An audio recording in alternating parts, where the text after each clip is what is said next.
अस्सलाम वालेकुम रहमतुल्लाह। शहीद सियालवी आपसे मुखातिब हूँ। मेरे सिंध के दलेर, गयूर और निडर भाइयों, सूबा सिंध में बल्दियाती इंतखाबात का ऐलान हो चुका है और सिंध से जितने भी हमारे नज़रियाती कारकुनान वर्कर्स इलेक्शन कंटेस्ट करना चाहते हैं अपने कागजात नामजदगी जमा कराएँ, और जो जमा करा चुके हैं और पाकिस्तान नज़रियाती पार्टी के प्लेटफॉर्म से हमारे टिकट पे इलेक्शन कंटेस्ट करना चाहते हैं, उनके सामने नंबर हमने शो कर दिया है। इस पर रब्ता करें और अपनी कैंपेन जारी रखें। इंशाल्लाह आपकी कैंपेन करने में और हमारी पूरी टीम ख़ुद आएंगे, गली गली मोहल्ले मोहल्ले में जाएंगे। पाकिस्तान एक आज़ाद और ख़ुद मुख्तार रियासत बनना चाहता है।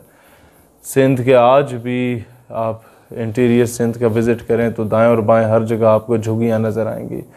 आज भी पानी जैसी नेमत से महरूम रखा गया। आज भी वहाँ के वडेरा शाही निज़ाम ने स्कूल्स नहीं बनने दिए कि बच्चे पढ़ लिख गए तो हमारे कदमों में बैठने वाले लोग हमारे सामने बैठा करेंगे। आज भी वहाँ की बेटी को इंसाफ नहीं मिलता। आज भी मेरे सिंध को महरूम रखा गया। सिंध तरक्की चाहता है, सिंध तालीम चाहता है, सिंध इंसाफ चाहता है, सिंध फ़िरका वारियत से पाक फ़िज़ा चाहता है। मेरा महाजिर ये समझना चाहता है कि जो अपनी जान माल इज़्ज़त आबरू तन मन धन सब कुछ कुर्बान करके भारत से पाकिस्तान आया, वो महाजिर नहीं, वो मुझसे बड़ा पाकिस्तानी है। मेरा महाजिर सिंधी, पश्तून, पंजाबी, बलोच, हर सिंध का बासी जो वहाँ रहता है वो पाकिस्तान के साए तले, पाकिस्तान के परचम के साए तले जीना चाहता है। मेरा सिंधी मोहम्मद बिन कासिम का वारिस है, वो उस पर फ़ख्र करना चाहता है।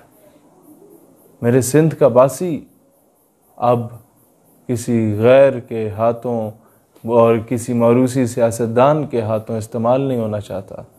मेरे सिंध का बासी कभी ये नहीं चाहता कि पाकिस्तान को तकसीम किया जाए। मेरे सिंध का बासी तो ये भी चाहता है कि जो कुर्सी की लालच में पाकिस्तान को तोड़ने वाले थे, बांग्लादेश को अलग करने वाले थे, बस सब उनको शिकस्त देने का वक्त आ चुका है।